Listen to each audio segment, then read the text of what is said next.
আবার জিতুর সাথে ঝগড়া হয়েছে ভাই। ভাই সব ঠিক করে দে ভাই। ভাই আবার কথা বলা বন্ধ হয়ে গেছে ভাই। ভাই তুই ঠিক করতে পারবি ভাই।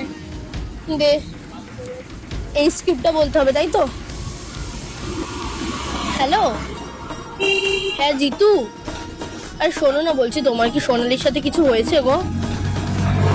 না আসলে ওর মা আমাকে ফোন করেছিল, এবার ফোন করে বলছে যে ও নাকি সকাল থেকে কিছু খাওয়া দাওয়া করছে না। হ্যাঁ, ও নাকি সকাল থেকে খালি কেঁদে যাচ্ছে দরজা ফরজা বন্ধ করে। এবার আমি তো বুঝতে পারছি না কি হয়েছে। এবার আমি বলছি যে ঠিক আছে দাঁড়াও আমি দেখছি। এবার না খেয়ে মনে হচ্ছে মরেই যাবে, বলছে নাকি কালকে রাত থেকে কিছু খায়নি। এবার কি করব বলো?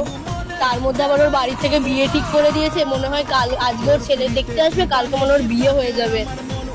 আমি কি করব, আমার কিছু করার নেই। তুমি একটু ওর সাথে প্লিজ কথা বলো না গো, প্লিজ প্লিজ একটু কথা বলো প্লিজ। হ্যাঁ হ্যালো জিতু। হ্যাঁ ওই বিয়ে, ও বিয়ে বিয়ে ক্যান্সেল।